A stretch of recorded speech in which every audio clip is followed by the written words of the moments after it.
Welcome to the AngelsWin Podcast with former Angels broadcaster Victor Rojas, featuring Geoff Stoddart and Chuck Richter.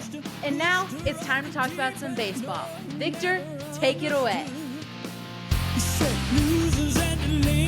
What's going on, everybody? It's time for the AngelsWin Podcast, episode number 24. I'm Victor Rojas, Geoff Stoddart, and of course Chuck Richter, the owner, founder, and emperor of AngelsWin.com. And so glad to be with you guys. It's been a month since, or thereabouts, since we were last on the air, and yep. I almost forgot how to log in to our studio.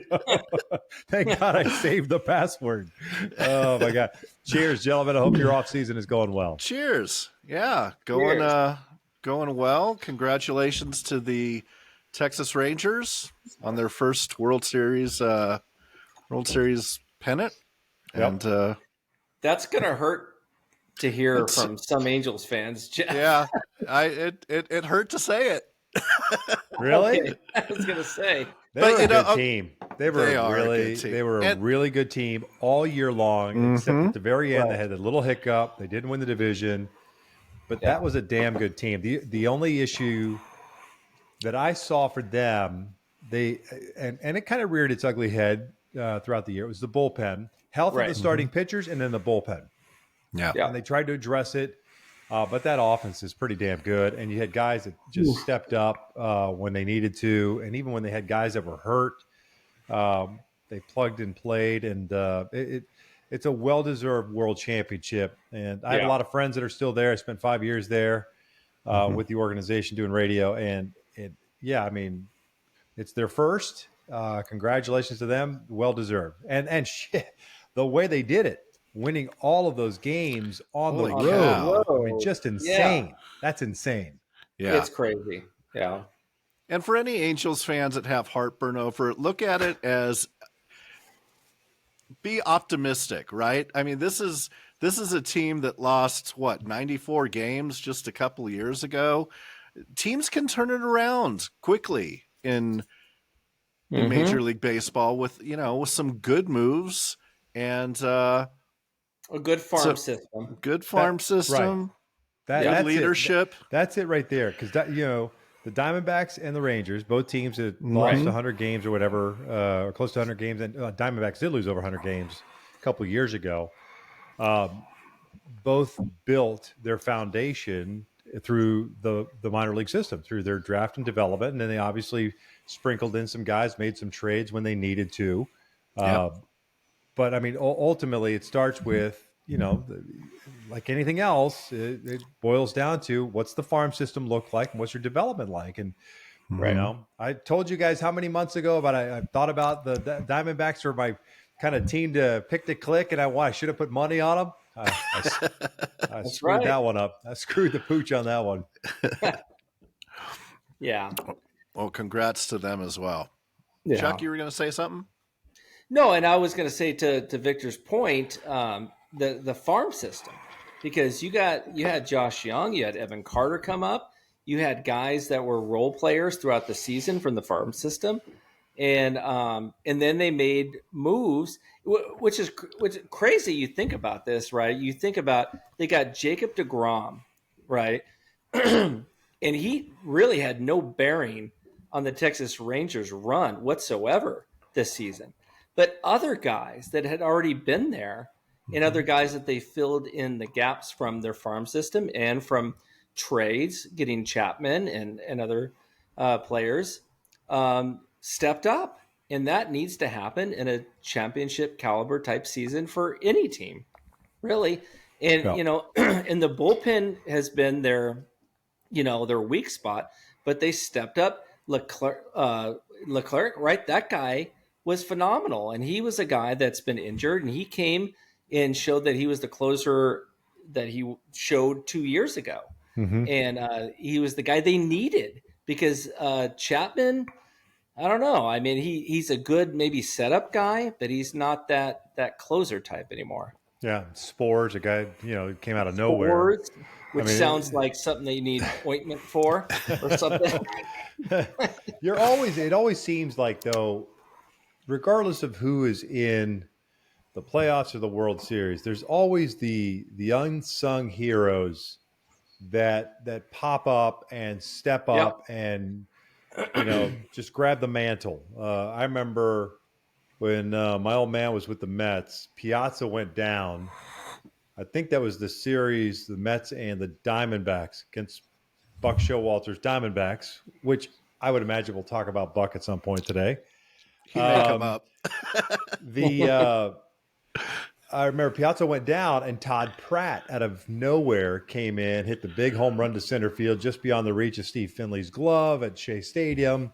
And it's just little things like that. You always get guys that just step up out of nowhere and contribute. And I think that's what makes baseball so much fun, especially down the stretch when you're in crunch time or elimination time. You always look at the stars, right? But there's 26 guys on that roster. And you're hoping, if you're on that roster, that you're hoping for an opportunity to contribute.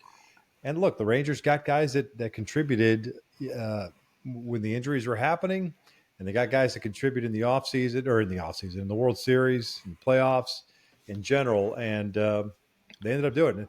Unfortunately for the Diamondbacks, once they lost that first game, when they blew the game in Arlington, it just seemed like that was enough of a punch to the chin where it kind of wobbled them a little bit, because then the offense just couldn't get anything really going on a consistent basis. Yeah. Good run from both. Congratulations to them on great seasons for two teams that, again, I think Angels fans can look to as, hoping that our fortunes can look a bit like theirs in the coming year or years. Mm-hmm. All right. Well, here we are in the off season, Chuck's favorite time of year, hot stove. And I truly believe Chuck likes this time of year more than the actual baseball season. He loves hot stove season. Oh, yeah. And the Angels have a lot of holes to fill. And it's not just on the field. They've got a manager they need to backfill. That manager needs to bring in his staff. We're seeing, coaches that are walking out, not being renewed. They're bringing training staff that are not on board anymore.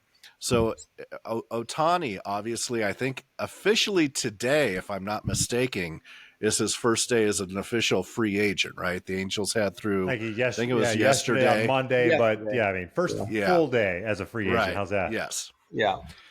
So there's a lot to cover, and we, via Twitter and our website, we reached out to fans and for the mailbag and what did you want, what questions did you have for us? And as we're going through it, I think a lot of the questions that were asked are topics that we were going to be discussing anyway. So we'll kind of let those questions, guide us through this. And I think it's probably most appropriate to start off with the manager position.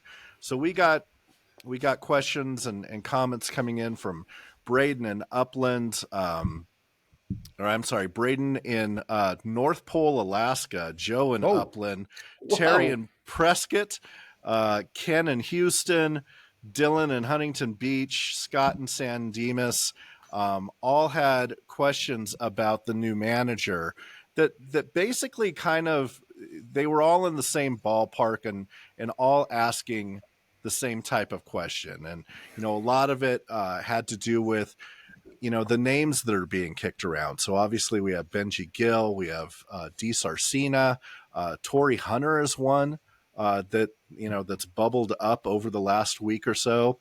As Victor mentioned, Buck Showalter's in the mix of a name that's being kicked around. We've also heard Washington. Yeah. Ron Washington is a big one. Darrin Erstad and Ray Montgomery was one as well. So maybe we should start there with the managers. And Victor, I guess I'll kick it to you. I think that in an earlier episode, you had mentioned that Ron Washington was really someone that you felt was, if he was available, that he might be your pick for for this team. Do you still feel that way? Is he the guy that you think is right to lead this the team and where they're at right now? Yeah, I still think Buck and Ron are the two guys those are the first two names that popped into my head immediately that I thought would be perfect choices to kind of right the ship, if you will. Ron, I reached out to Ron, and I don't think, unless something has changed in his thinking over the last couple of weeks, I don't think he's interested in the West Coast. He's a Louisiana guy, has been kind of stayed to that side of the Mississippi River. He did his stint, with the Oakland A's. I don't think that he and Mrs. Wash have any interest on coming back to the West Coast. And I think that has nothing to do with the organization or anything like that. I think they're just at that stage in their life, they'd rather be closer to home. And that's why I think the Houston Astros situation might be a pretty decent fit for him.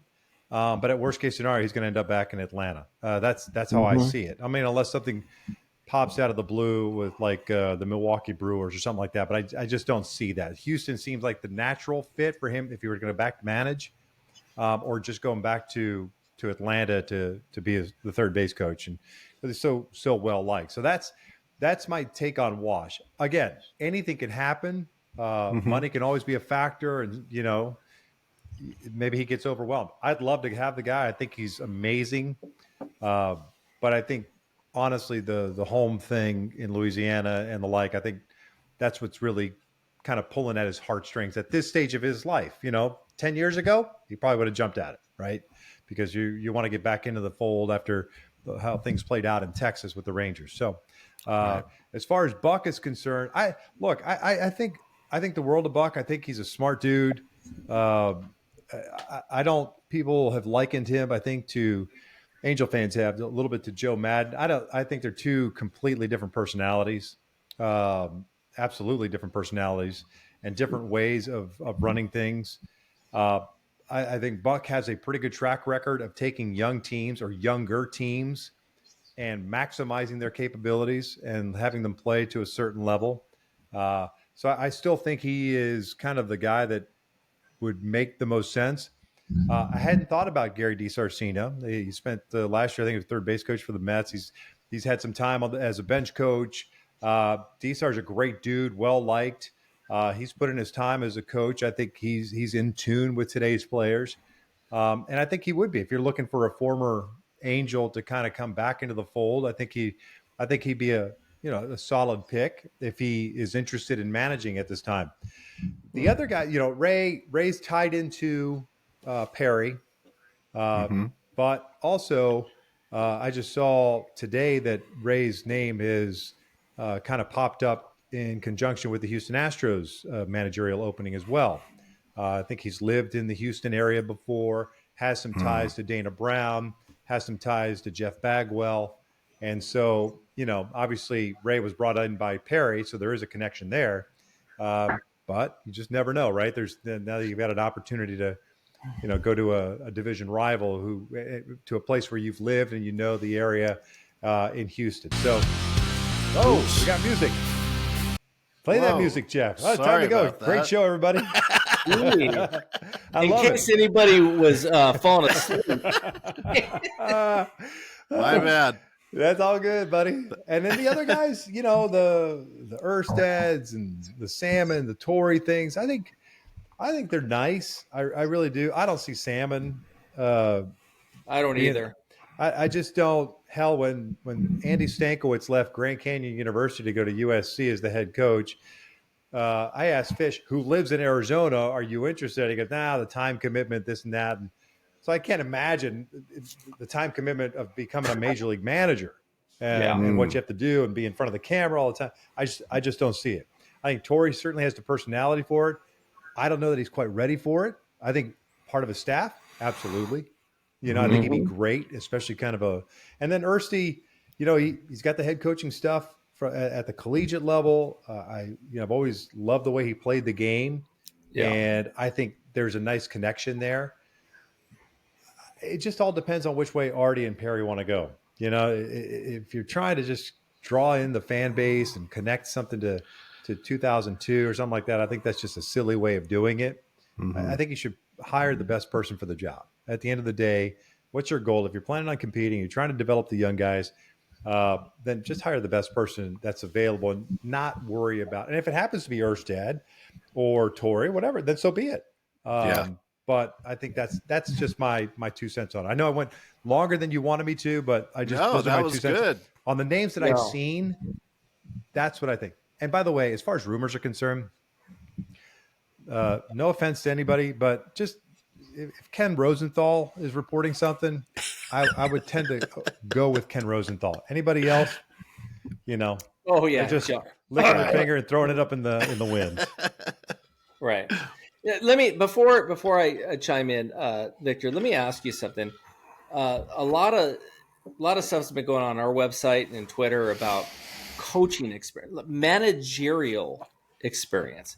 How much do you think that is going to come to play for Perry in making a decision and Artie for the next managerial position? As far as today's press conference, Perry mentioned he wants a manager, in quote, who can command a room. So based on that quote and what he said, of all the folks that we just talked about that are candidates, who do you think from that group is the best fit? And this is no slight on anybody of the names that I've mentioned whatsoever. Clearly, Buck Showalter commands a room. There hasn't been a clubhouse in which he hasn't gone into and he's commanded the room. And he understands how to deal with the media. He understands he doesn't throw his players under the bus. He's got his players back. He's a guy that certainly stands out to me as commanding the room. I can see Darrin Erstad being a guy that commands the attention just because of the way he played, his personality, at least from what I remember. You know, you haven't seen a whole lot of him. You haven't heard from him.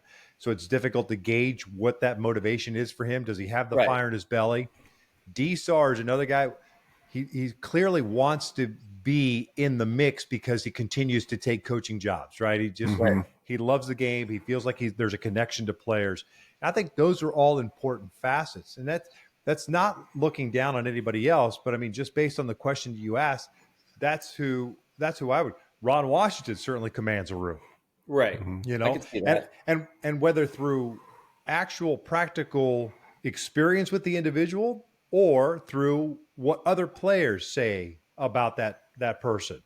These guys talk. They talk all the time.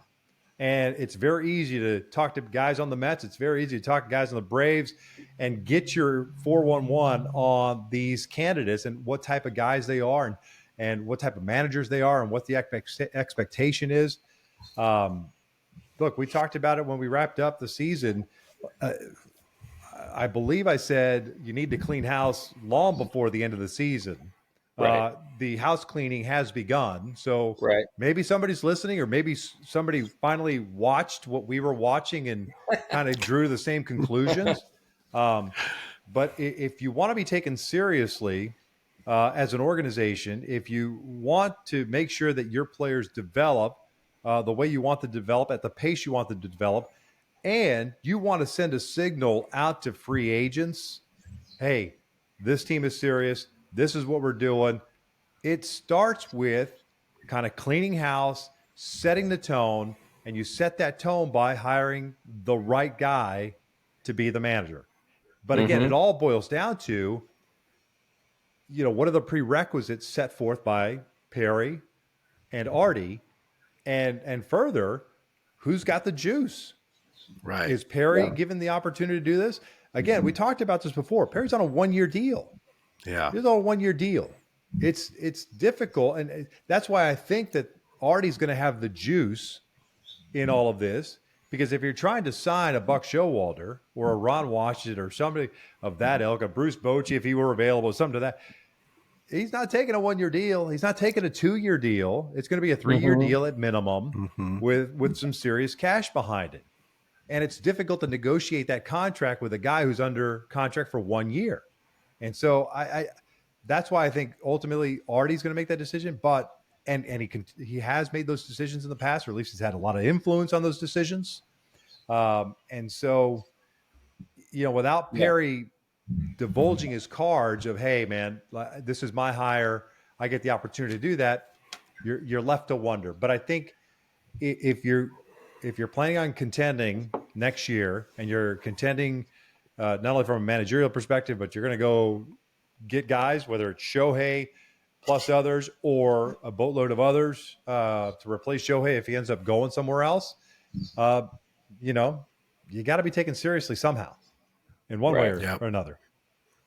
Yep. One thing I'll say about Disar is in 95, when the Angels, and you guys remember this, they had a commanding lead going into the summer over the Mariners. Mm-hmm. It wasn't until Disar got hurt that the Angels collapsed. Mm-hmm. I mean, he was out for the season, and the Angels just completely were done. I mean, they just couldn't win a series. They couldn't. And they were done. And we talked back at that time. We were like, it was Disar. Disar was the clubhouse leader. He was the guy. So there's something to be said about Gary Disarcina as being a potential future manager, whether it's for the Angels or for somebody else. I personally, go ahead. I was going to say, and I think that Disar has had some managerial experience in the minor leagues within the Red Sox organization. I think you're right. And AAA. it was pretty successful. I don't think they won, but he took them to the championship of that league that they were in. And if I'm not mistaken, I think that Benji Gill has had some minor league managerial experience, as well as managing, obviously, for Mexico. In Mexico. And the WBC. Right. And the one that popped out is weird. And I like Benji too, by the way. Yeah, Yes. Benji, we talked about him before. He seems like a perfect fit for San Diego. Since he's from that area, but I obviously like Benji, and we talked about that a month ago. Right. Yeah. The odd one for me when I saw it pop up was Torii Hunter. And as much as I love Torii Hunter, loved him as a player, when he was with the Angels and even when he wasn't with the Angels, I don't think that he's managed or coached at all that I'm aware of. Disar, as Victor mentioned, has had some collegiate experience at Nebraska. That was just an odd one. I'm sorry, Darrin Erstad. Yeah, you go. Chuck, what are your thoughts on some of the names that are floating around? Any surprises for you? Any that you're leaning toward or away from? The Torii Hunter was a surprise for me, and I got some word last week that he actually interviewed for the job in Texas, and so I was like, okay. And I've always liked Torii Hunter as the player, as the person. I think he could command a room, absolutely. And Mike Trout was just in awe of him coming up, right? I mean, Torii Hunter took Mike Trout under his wing, and I think that Torii Hunter could be that guy for the Joe Adells and the Moniacs, Shanuelos Netos, and Ohapis as well. I think eventually he can be that guy. I don't think I just think it's so hard to flip a switch, especially with Tori's just amazing personality. I've always said that he's perfect for television. He just has that personality. And he did some Twins TV. I just think he's so good for that role. And I think he could be a very good manager. But everyone remembers Torii as Torii, the big smile on his face. And I just think that, and maybe it's possible to be able to flip that switch and be that guy and be the hard ass and jump on dudes when you have to, put your arm around. Maybe he can without having done some of it. That's why I think if he's serious about it, and Torii doesn't do anything half-assed. Torii has a lot of different business ventures. away from baseball, especially in the North Texas area, in Arkansas, where he's from originally. He's kind of delved into different things, and that's just his forte. I can absolutely see him at some point, managing.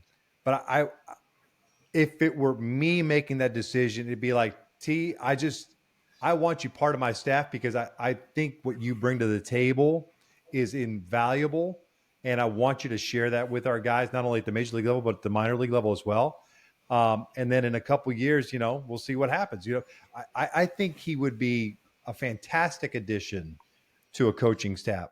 Okay. I just not right for me today to make that decision. And again, that's the whole point of these interviews, right? Mm-hmm. Because if I were doing the interviews, that would be my mindset going into it. If he told me, hey, I'd like the interview for the position, I'd absolutely say, you're 100% serious. You got it. I'm going to go listen. But I'm going into it thinking, I don't see it. And then you could be with somebody for 3 or 4 hours, asking them different questions, different scenarios. They bring up scenarios you hadn't even thought of. And you're like, well, shit, well, maybe I can see this happening. You know what I mean? That's the whole point of the interview process. And I think that's the beauty of it. But just sitting on the periphery, on the outside looking in, that's how I would view it today. But again, unless you're in the room, and I can see Torii being incredibly charming, incredibly witty, incredibly smart, baseball savvy, and be able to wow somebody. So it wouldn't surprise me if he came out of the blue and became a manager and was named without any experience, because he's got that way about him. He really does. He draws you in. Right. And so that's my 2 cents there. So, hey, Victor, so Mike Scioscia well, and Torii Hunter spoke highly of Mike Scioscia when he finally retired with the Angels and from managing Major League Baseball. What are there any similarities between Scioscia and Buck Showalter that you see? Because you know them both. Because I'll say, and I can speak for Geoff too, I don't think neither of us know anything about Buck Showalter. Right. I mean, how he manages a team. The beauty of both Scioscia and Buck is that they're willing to manage the team that's handed to them, right? They're not, they have their influence, obviously, and they're willing to share their opinions, especially with the front office. And we saw Mike, certainly, wield that power. And especially when you had a 10-year contract, you got some juice when you're in the managerial's office like Scioscia had. I think I think Mike's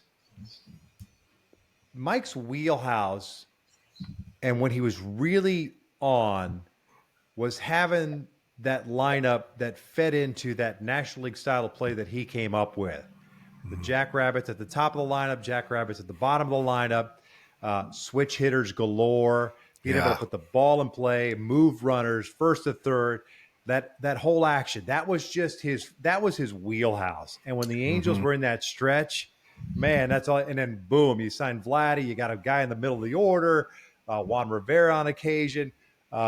So you had some of that. And I think that was Mike's forte. And when he lost some of it towards the latter stages, and the roster kind of changed, the dynamic of the roster changed, the team just didn't respond, right? And it's not a knock on Mike. It's just kind of a circumstances, right, that just came together. I think Buck has managed different types of teams. We have one snapshot of Scioscia with the Angels, minus the AAA stuff that he did with Albuquerque with the Dodger system, right? Besides that, I mean, we have the one snapshot of Scioscia with the Angels. With Buck, you had him with the Yankees, and he had a very young Yankee team that they weren't very good. And all of a sudden, he starts getting some of these younger players, Jeter, Pettit, guys like Bernie Williams, Jorge Posada, start to come up, and then he gets fired. And then all of a sudden, Joe Torre's the genius for taking those guys on to the World Series. But then Buck goes on to Arizona, a veteran-laden team in Arizona. They were an expansion team, veteran-laden, and got them to the postseason very quickly, but he got fired. So he's had these different opportunities. Baltimore, when he went to Baltimore, that wasn't a team that was supposed to do anything. He maximized the abilities there. He's never been one guy to, as I see it, to lock into one way of playing the game. Sure, he's got his philosophy, but I think he's able to take the personnel that he has and kind of work around it to ultimately win games. That's, at the end of the day, that's all you're trying to do. And so those are the two differences that I saw between those two guys. I think they're both very smart. I think Scioscia's a Hall of Fame manager. I don't, Buck maybe. Buck's never won. That's the problem with Buck's resume. He's never been able to hold the trophy up. A lot of his teams that he had just before they won, you know what I mean, had his fingerprints all over it. But they never won. There's something to be said for that, Victor. I think there's something to be said for that. But I think that's why he keeps getting jobs, to be perfectly honest with you. I think people look at the track record and say, all right, this guy's got he's gotten teams to a certain point. And look, I've always been of the belief of, do we always have to keep rehashing old names to, let's give new guys some new blood and get some new ideas and fresh personnel. But I can see why Buck is a student of the game, always has been a student of the game.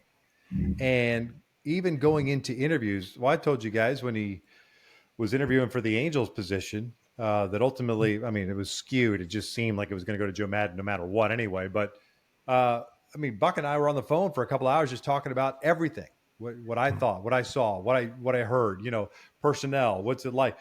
He was prepping for his interview, and he's just that kind of guy. He loves information, and he believes in the analytics, but he also believes in eyes and letting the game play out. I thought Scioscia was exactly the same way. Scioscia, everyone, the whole Jerry DiPoto thing, the way it played out is like, Scioscia is hesitant on analytics, doesn't want any of this stuff. That wasn't necessarily the case. He was open to it. He just wanted to be the one that was disseminating the information, not front office guys going behind his back and giving iPads to guys and telling guys things without him being in the know. And Scioscia had a very good feel for the game. And I think you have to let guys like that do their thing, provide them the information, give them everything, all the tools, let that guy in charge make the decisions. Now, if it starts to go south and you don't feel like there's a connection, or he's on his own program and you're the general manager, well, then you've got decisions to make. But I think those are the two main differences that I have seen and witnessed between Buck and Scioscia. Shoot that. Buck Showalter got a 2004 Texas Rangers team to 89 wins. Go look at the roster of the 2004 Rangers team. Mikey Young was on there, and Kins was there, I think. But Herbert Perry at third base. It's mind-boggling. That team won 89 games, and had it not been for a blown series late against Seattle, they had a chance to get into the postseason. And that was a team that the pitching was not good, but they could score some runs, It's going to be fascinating to see who they end up. I agree with your comment about, kind of recycling the, the names that we've seen decade over decade, and it might be nice to have new blood in. I also, though, like you worry, or like you had brought up, Victor, the names that are being floated, Benji Gill, Disarcina, Erstad, Torii Hunter, are those just being brought in as a marketing ploy to try to pull fans into the past and say, We're dipping back into our successful time. And so buy your season tickets and come out to the ballpark, because if that's the case, I want no part of it. But if these guys are going to be given the autonomy to build their coaching staff, to make the decisions, to be able to balance the analytics and their own eyes and their feel and gut for what moves need to be made in the game while it's happening, okay, I'd love it. I don't know the answer to that question, right? I can see from what the organization has gone through over the last several years and how bad it has been. I can see where in a meeting someone suggests we need to tap into our past. And I mean, look, it's an organization that doesn't even have a fan fest. I believe the Angels might be the only team that does not have a fan fest. We were filling that role for them for a long time. For many years. Yeah, a decade. Yeah, it's mind-boggling to me. Then the other thing, my 11 seasons there, if there was an event, right, you ran out the same 5 or 6 guys to every event. Right. You can count on Adam Kennedy being there, Bobby Chuck Gritch. Finley, Bobby Gritch, Clyde Wright. I'm dead serious. Chuck It's Finley. Chuck Finley. It Chuck was Finley's a mainstay. Yeah. and I love all those guys. Absolutely. Absolutely. But it's the same 5 guys or 6 guys to every single event. It's like you Right. have this history that goes back to the early 60s. Right. How are we not tapping into that stuff? Yep. And you've got some unbelievable names as part of that history. Yeah. And those are some of the things that I was thinking about, while I was there. And so I can see where you sit there and go, hey, you know what, maybe as we go through this managerial search, since it's going to be, all eyes on us, especially with Shohei, a free agent, maybe we do tap into O2 or whatever, and try to, like you said, pull at the heartstrings a little bit from a fan base perspective. Well, especially on the precipice of potentially losing Ohtani. It's like Correct. You lose the unicorn, you still have Mike Trout, but you've lost this guy that was a huge draw. How do we get people back in? And being able to kind of float it out there, Chuck, of, we're getting the band back together. We're dipping back into 2002 when we won it all, and we're going to do it again with those guys and that same spirit that we had back then. And it just seems a little, I don't know, Corny. gross. Yeah. Well, they remember at the end of the season, they had Chuck Finley and Tim Salmon become, dugout advisors. Right. So, whatever they called them. But, yeah, you're onto something there, Geoff, because the fact that they could lose Ohtani in the second, the other thing that could bring the fans back is the O2 group, right? Let's bring the guys from old. Come on, back into seriously. the fold. Who in God's name is buying a season ticket because Darrin Erstad is the manager of the 2024 Angels? Oh! Trust me, Victor. If you looked at our Twitter, everybody's about let's bring the old band back. It's crazy. Yeah. What, in uniform to actually play games? Seriously, you might as well just have them put uniform to sign actually the contract. filling up the coaching staff. Okay, we want Erstad as manager, Tim Salmon as bench coach. We want this. And I'm like, oh my gosh, Chuck Finley can be our pitching coach. Yeah. Yeah. They will want Gubazaw to be the pitching coach. Come on, man. I could see Gooby doing it though, because I could too. Gooby would want to, and Gooby had like 2 seconds with the Angels in his Angels career. I think he lasted longer as a Dodger than he was with the Angels, wasn't he? In the worst uniform that the Angels ever. Oh man! All right. Any final thoughts on the managerial stuff? I feel like I don't think so. I think we beat a dead horse there. I think that we just got to wait and see. I'm super. I'm glad that Victor spoke to, because I had some questions on Buck Showalter, and I think he answered all my questions on him. And all the guys that are novices coming in as well. So I think that I have a good feeling going into, if whoever the next Angels manager is, I'm good with either or. You either go with managerial experience in Buck, right? Mm-hmm. Or you bring somebody in that's just going to light some fire under these guys, like a Disarcina or a Benji Gill. And I think those are the two guys that I just spoke to that I think could do that. I think Benji Gill could be great, honestly. Mm-hmm. So, all right, let's move on to the people on the field, and we'll start off with the gentleman we just mentioned, Ohtani. So, Shohei's now a free agent. He's out on the market. He's, what was that gesture there? He's young. He's single. He's ready to mingle. Bye.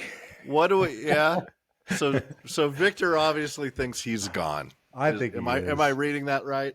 Yeah. Well, I mean, I'm not. My stance hasn't changed. I mean, I said the same thing. I obviously want him back. I think it'd be great for the Angels to have him back. Again, if he feels like he likes the creature comforts of home and that's important to him and that's priority number one, then I can see him staying. I just got a feeling that I just got a feeling he might go somewhere else. I don't know. And how do we feel that the injury that coming off of, the procedure that he had and not pitching all of next year is going to impact potentially his decision? Does he sign a shorter deal with the Angels or somebody else, maybe 2 or 3 years, looking for that bigger payday then after he comes back fully healthy? He's back to being a two-way player. He's proven that he can pitch again. Chuck, thoughts on that piece? Does that give the Angels hope that maybe he'll come back to the Angels for a year or two? I wouldn't say a year, but I thought about maybe a strategic, like a deal like that, where the Angels would offer a player option for the second year, right? Like we're gonna sign you, and we're gonna give you a massive amount of money for 2024 to be a DH, okay?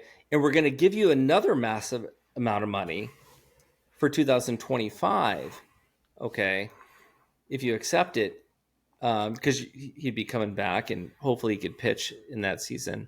So a 2-year deal, is that what you're talking about? A 2-year deal that would be, just in I thought about that, and I'm going back and forth, but Victor, and I know why you're shaking your head. I just don't think you're good as an agent. I would never tell my client to sign just a 2-year deal. Well, I know that, and his agent is he's going to be like shitting on that deal, right? He's going to be like, no, let's take a 5-year deal or a 6-year deal that gives me a player out after 2 years. That's a different story.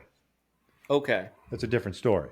Fair enough. Okay. You know what I'm saying? But a 2-year deal, I just don't see it. I mean, unless you pay stupid money right, for those 2 years. But what I was thinking with that, Victor, along those lines, was that it was more of an already like, this is my window to win, right? So I'm going to pay you a ton of money for this year, and I know you're not going to do both ways. You can't pitch, but we're going to pay you as a hitter. But we're also giving you guaranteed money if you accept it for 25.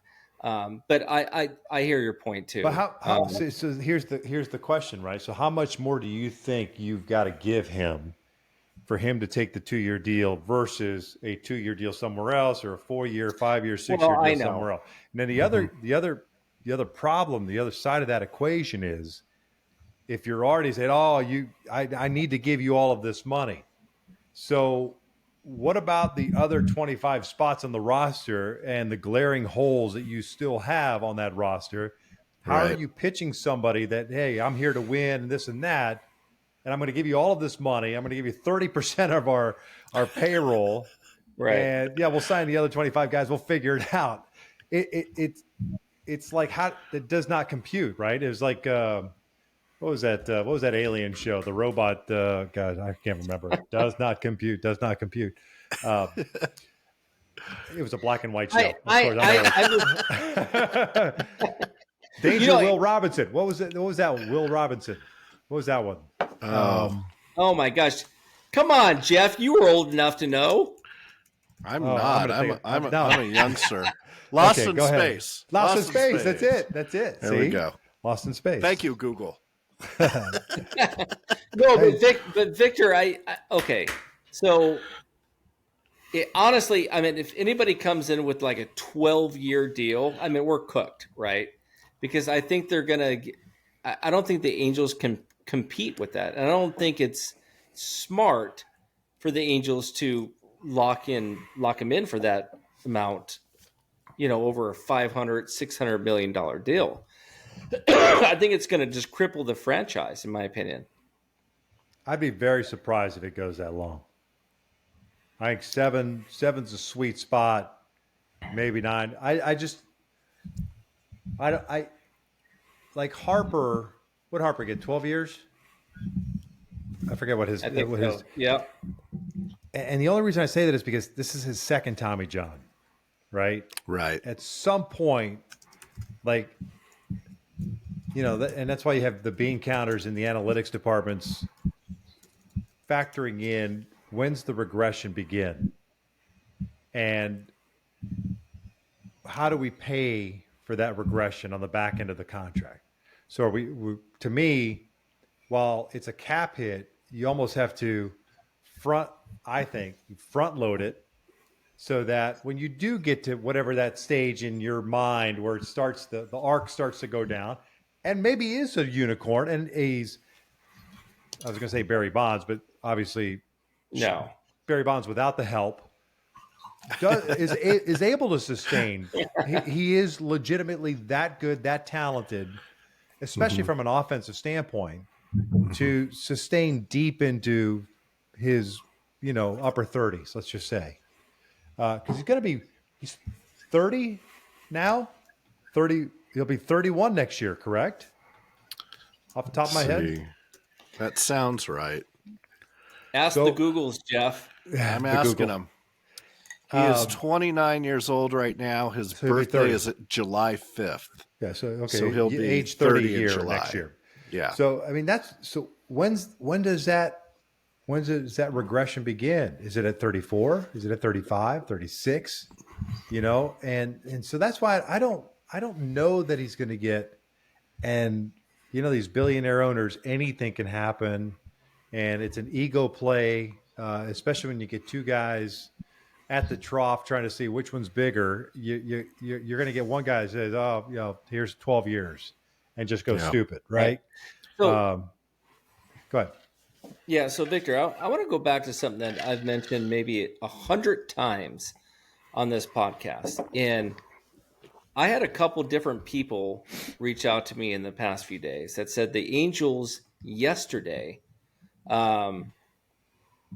were all in, trying to meet with the Ohtani and his agent to try to get something done before the GM meetings. Now the GM meetings don't really mean a damn thing, right?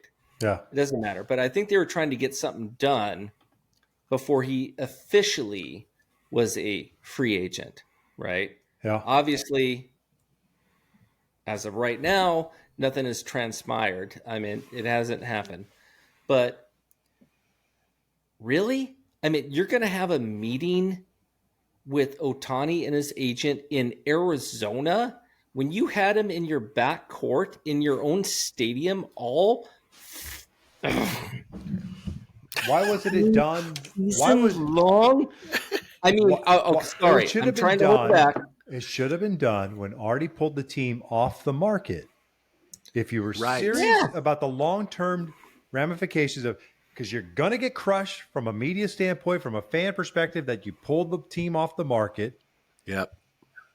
That would have been the most opportune time to sit there and try to negotiate a long-term extension with Shohei Ohtani and announce it.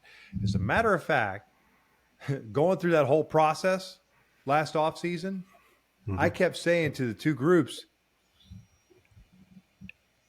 the ideal situation is you have a press conference one day to announce that you've assumed control of the team, and the next day you're having a press conference to announce that you've signed Shohei Ohtani to a 7, 8, 9, 10-year deal.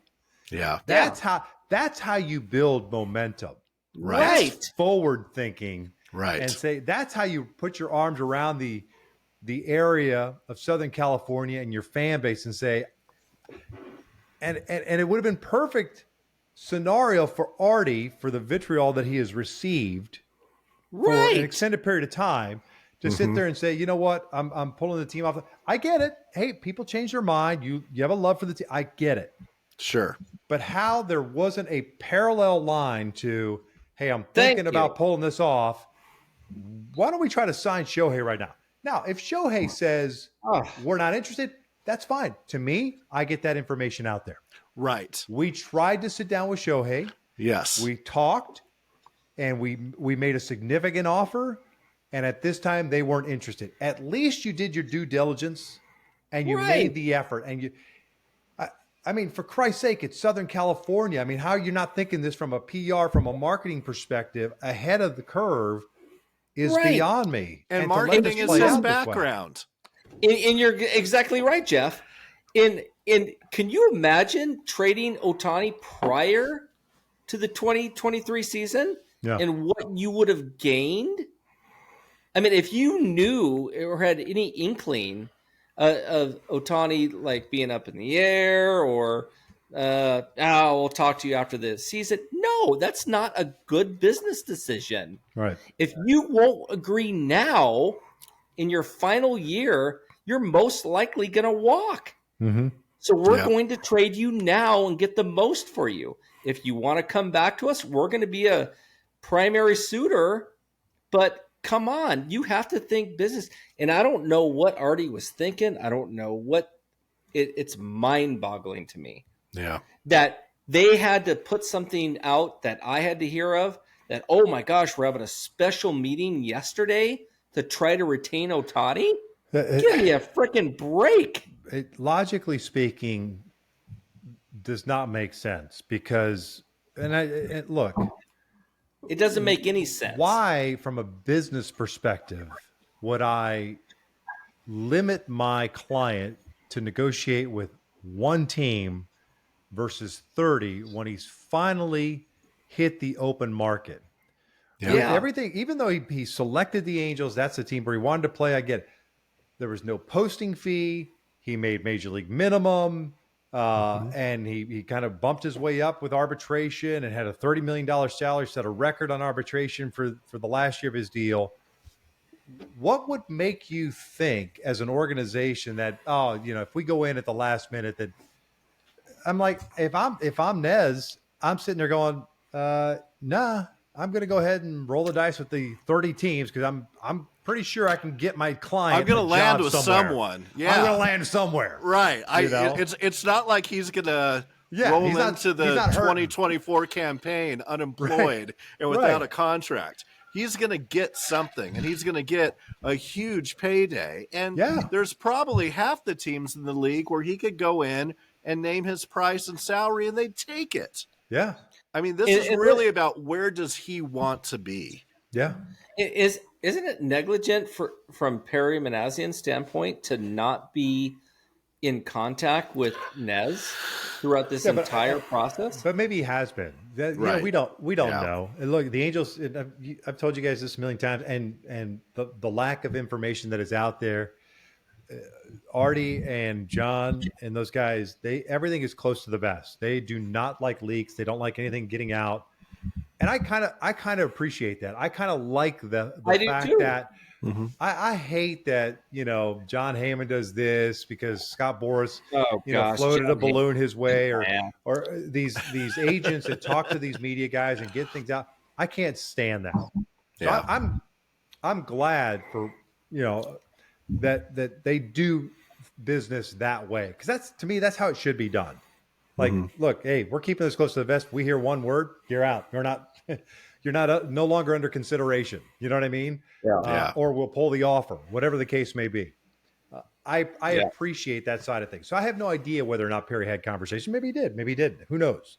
Until Perry writes a book after he's done being a general manager, he's done with baseball, we'll never know. But I think at the end of the day, you have to look at it. I guess the best way to put it from a baseball analogy standpoint is a manager should have the strongest possible bench coach with him at all times. Because there are so many variables, so many things going on in a game, that the bench coach to me is the checks and balances, right? Because as a manager, you're starting to go down one path because you're seeing the game in a certain way, and you do it with kind of blinders on, and that's the point of the bench coach, to sit there and go, oh, don't do that. Remember this, and this. That's what a good bench coach does. It snaps the manager back into reality. Oh, yeah, that's right. Hey, thank you for doing that. Or, no, thank you. This is what I want to do. And at least you have the checks and balances. Right. That's where I think the front office failed. From the way things have played out, I was thinking about these things last offseason while the team was for sale, right? Why wouldn't you, from a front office standpoint, say, look, if you are thinking about pulling the team back, what do we need to do to get ahead of this? And who is our biggest free agent coming up in the offseason? And let's address it. And let's do something. But to sit there and just say, we're pulling the team off the market, which I respect, whatever, I don't care. That's your personal decision. It's your team. You paid for it. That's fine. And sit there and wonder why, people are pissed and there's no follow-up and there's no extension and there's no this or that. And the team gets off to a decent start, and then they start poo-pooing the bed and it just rolls downhill from there. Well, I mean, what'd you expect? Is there anybody in the front office that feels empowered to have a voice, to be John the other side? Guy. John should be that guy. Carp should be that guy. There's no, he and Artie are very tight. To me, that's the role of the president of the organization, especially someone who is the right hand of the owner. But maybe, okay, I'll say this, but maybe Carp is beyond his, maybe we need a baseball guy to be the president of operations. Possibly. Not a guy that's all about sales. Yeah. And like this has nothing to do with sales. It's just the I don't want to, I guess the term is common sense. Let's zoom the lens out. Let's just zoom the lens out a little bit. If we do A, the reactions are going to be B, C, or D. You know what I'm saying? As opposed to let's just do A and whatever happens, happens. That's kind of what happened. Let's just go with whatever happens. We'll let it unfold. As opposed to having a plan in place that, hey, just in case this happens, this is our response to it. And I can't answer that question. I can't, because I'm not privy to those conversations. All I could do is sit here and go, listen, all I can do is tell you that I have put myself forth to try to assist back several months ago. And these aren't things that I'm just bringing up randomly out of the blue on November the 7th. Okay. These are things that I have spoken about. I have shared with a number of individuals 6, 7, 8 months ago. And I can't tell you why things don't happen. At some point, look, you make your bed, you got to lay in it. That's the reality of it. Look, can they get out of this? Absolutely. I think the Angels have a good nucleus of young players, and you better have a contingency plan for not signing Shohei. Right. And I'm sure Perry does. Here's plan A with Shohei. Here's plan B, C, and D without Shohei. And the different scenarios that play out. trades, free agents, whatever the case may be. And I hope that's the plan. And he's given the opportunity to do it. And we'll see. And maybe they do bring in a president of baseball operations. Maybe they don't. I don't know. I'm ready to be the hype man for Victor Rojas as president of baseball operations. Yeah, come on, Victor, you Los got Angeles it. Angels. The problem is that I would cherish the opportunity to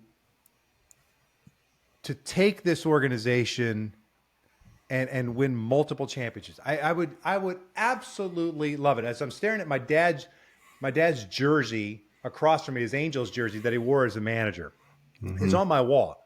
And so, like, I would cherish that opportunity to do that. Like, it runs deep in my blood. It's like I'm so passionate about it, right? The problem is that I like common sense. Like, I'm a logical thinker, and I like to try to hold myself to the standard of, you got to look at things in a 360-degree view, right? Like, there's always going to be a reaction, whether positive, negative, or otherwise, or neutral. And how do I react to those? And so and maybe it's because I lived in a fishbowl. You know, you're on TV and people expect this, and there's certain things I do that I wouldn't normally do, but because I don't know who's watching, you know what I mean? That's how my mind works right now. And I always try to be as cognizant as possible of whatever I say, whatever I do. There's going to be a reaction to it, whether it's positive, negative, or neutral. And I just, at some point, you've got to stand up in an organization and sit there and say, I disagree with that. And even if it puts your neck on the line. Yes. Because absolutely, that's what I was trying to get at with my question is there somebody, and I know you said it should be Carp, but is it? Is there somebody in the building that's the contrarian voice, and a contrarian voice, to your point, that has that thought process of wanting to look at things in a 360 view, that challenges their own thinking on something of, well, this is how we should do it. Well, is that really how we should do it? And that you're having those conversations with yourself and, looking at things different ways, and then being able to go into the office, sit in the conference room and voice up and say, I don't agree, and here's why. And sometimes pound the table for those thoughts. Yes. It's two things. You have to have trust and you have to have respect. Mm-hmm. And if you don't command it, and if you don't exude it, it's difficult to be that individual. And you have to have that relationship with the ultimate decision maker. And in this case, we're talking about Artie. You have to have the comfort, the confidence, and the bravado, if you will, with 100% respect and knowing that he is ultimately the decision maker and everything, to sit there and say, listen, I hear what you're saying, but I think if we do this, we're going to get crushed. And these are the reasons why. Mm-hmm. And gentlemen at that level, they can be reasoned with if you provide them enough information and maybe enlighten them to a way of thinking that maybe they're not aware of, or something that's in their blind spot. Because we all have blind spots. I mean, it happens. We're all human. We all have blind spots. And I think if you're capable of doing that, and if you reach that ability to at least have an avenue of communication where respect is always paramount, I think you can push back and say, Artie, I disagree with you. And he says, Victor, I respect that, but we're still doing it this way. At least you can sit there and say, hey, listen, man, I tried. And I get it. Yeah. You're the boss. Let's go. I get it. Yeah. But at least I voiced my concern and I did it in a respectful manner. And I think I wish, and maybe it is there. I don't know, because we're not, again, privy to those conversations. Yeah. But that's how I look at it. And I've always looked at it. And I just feel like sometimes, like, what in God's name are we doing this is so avoidable. That's the thing. It's avoidable.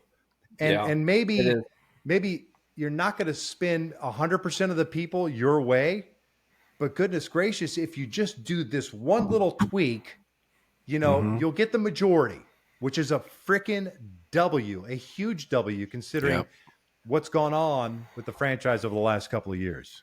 I would go so far as to say it would be an Angels win. Hey, Geoff. You're such a shill. Yeah, baby. Hey, did you punch in tonight? Did you clock in? Trying to get my Q4 bonus from Chuck. I love it. That's awesome.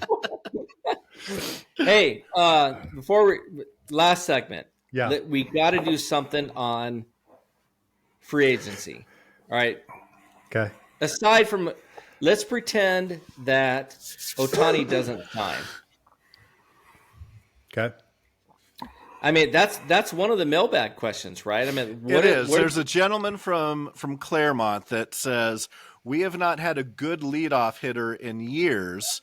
Do you think Young Ho Lee could be the right person for us? And for those of you that don't know, Korean superstar outfielder, I think he's going to be 25 next year, career 340 hitter, and he's going to be a free agent available to come over to Major League Baseball this year. So,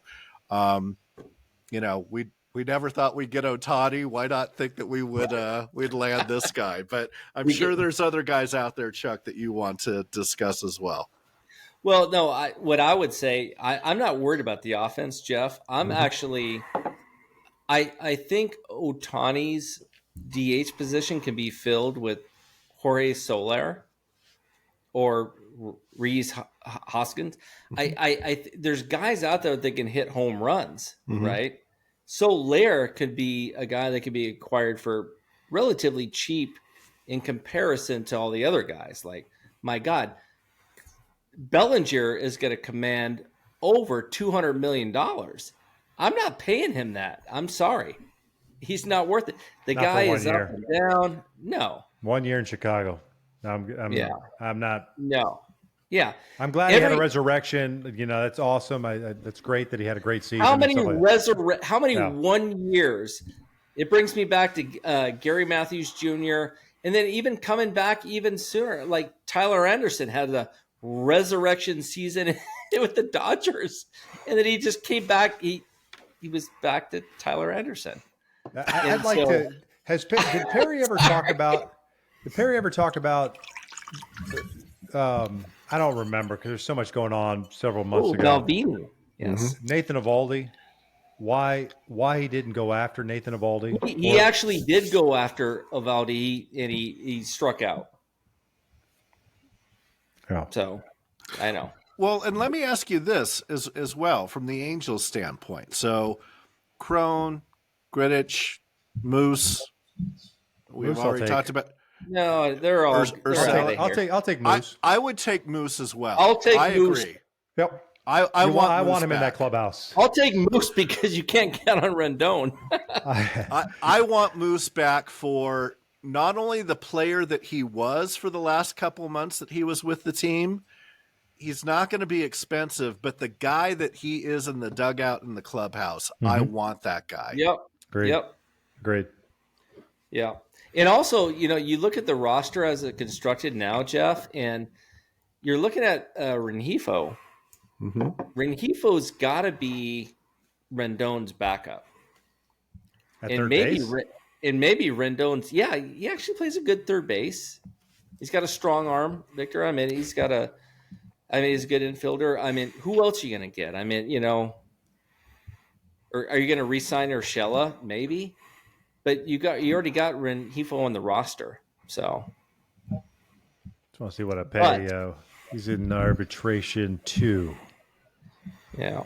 So I'm thinking, Geoff, like he'll this jump up to $5 offseason, million next year. Rengifo will at least. Yeah. I'm thinking starting pitching. You got to get. We talked about Snell on the last episode, and I was barking about how he only goes 5-6 innings, barely 6 innings. But I mean, he's the he's going to be the NL Cy Young winner. I mean, he is you got Yamamoto, but you're going to have to, he's going to cost a lot. And then you got a posting fee. Yep. Yeah. You got a posting fee.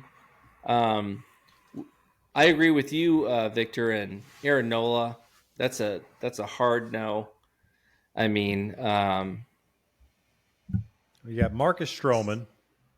Marcus Stroman is now available. Lance Lynn. No, thank you. You got Lance. You got Sonny Gray, and then I was going to say, isn't Gray one that we kicked around? And Water Rodriguez is now available too. He opted out from the Tigers deal. I like Josh Hader. Yeah. To close things out. I'm just looking at the free agent list right now. Sean Manaea. Yeah. Like him. He's nice basically player. Tyler Anderson. What are the Angels going to do? Sonny Gray's a free agent, but he got a qualifying offer. Oh, he did? Yep. He may accept it. Yeah. 20, what is it, a little over 20 million? Blake Snell got a qualifying offer, but he'll hit free agency. Oh, yeah. I don't know. Maybe, you know what, the way the market is, Sonny Gray maybe opts out and says no, You just never know. If you feel like you can get a multi-year deal, you're going to opt out. Or you're not going to take the qualifying offer, I should say. But, I mean, if Ohtani bounces, I mean, you got to get Soler. Do you agree, Victor? Maybe. It just depends. I like him. Who's your replacement, Victor, for DH? I don't know. Does Trouty become your DH and try to save his body, and then you try to fill and work backwards from there? Do we move him to left? That means you got to. Torii moved to right for Trout. Yeah. When he first came up. I mean, are we getting close to putting Trout in left or right field? Yeah. I don't know. There's not a lot of names, at least in the high end from a salary perspective. It's not a good free agent market. I'm trying to drop down to see if there's anything. Jake Odorizzi's coming back from injury. I mean, what about Montgomery? I'd take a flyer on Jordan Montgomery for sure. Yeah, I absolutely would. But then again, when you look at the starting five for the Angels, you got Sandoval, you got Detmers, you got Anderson, you got Canny and Silseth. Is Montgomery going to be your number one? He would be your number one.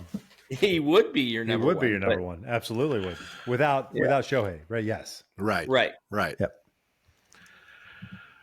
Yeah. Crazy. But it's great. It's great. There's a lot of potential there. It's crazy to think of it because Montgomery has been widely, known as like maybe number 2 or number 3.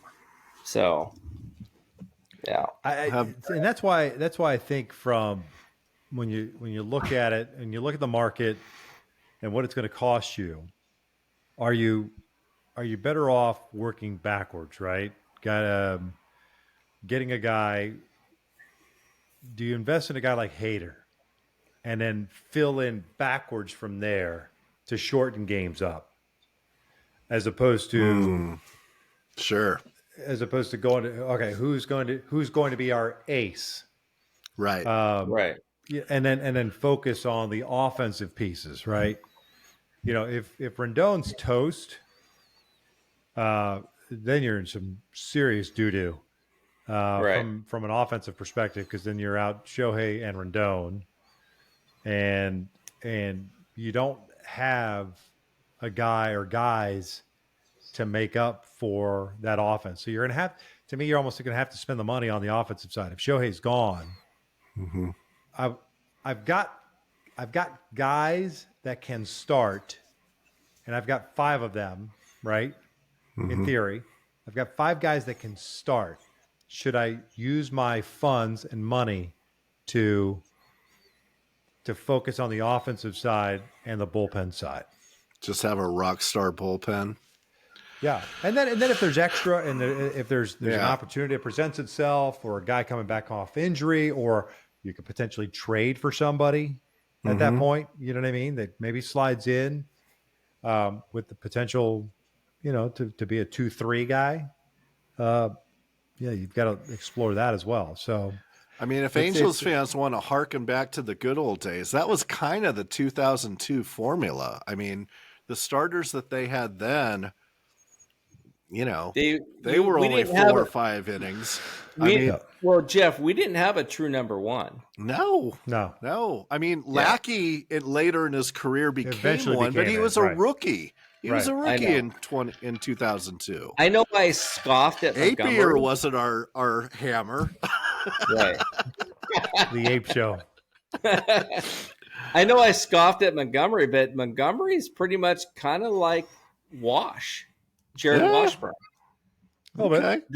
I can see that. As a comparison. I can see that. But, Ortiz, Apier, the rest of the guys, thank God for Lackey. Oh, my God, that bullpen, though.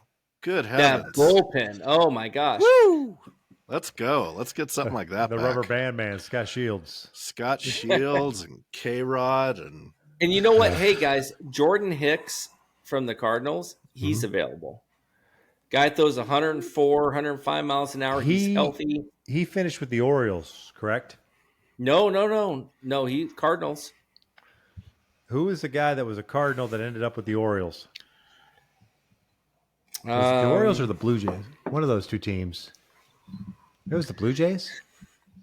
Yeah, there's actually some good relievers, but Jordan Hicks is one of them. And I would bring back Matt Moore, too. And Reynaldo Lopez, who we got in the trade with Giolito. I mean, he was good. I think he's under control, isn't he? No, he's a free agent. He's a free agent, too? Yep. There's some good relievers out there. God, Kimbrel's out there. No, thank you. Nope. No, thank you. Expiration date has passed.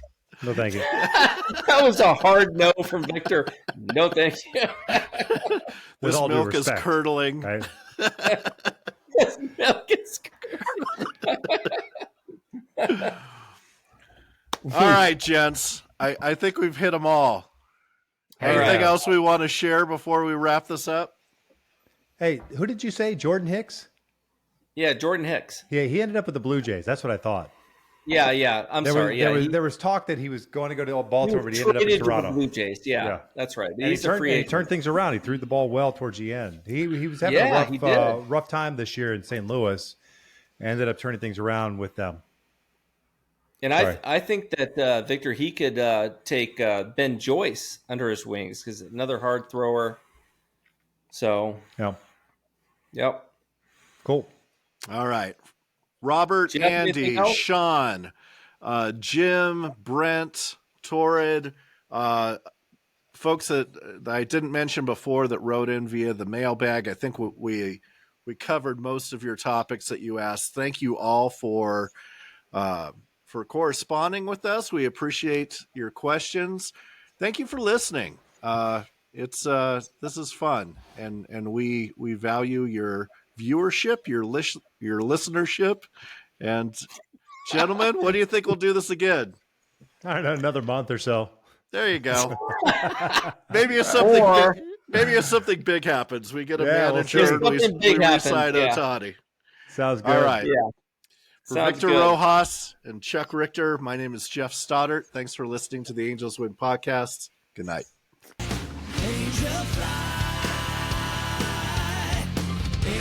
Thank you for listening to the AngelsWin Podcast with Victor Rojas, Chuck Richter, and Geoff Stoddart.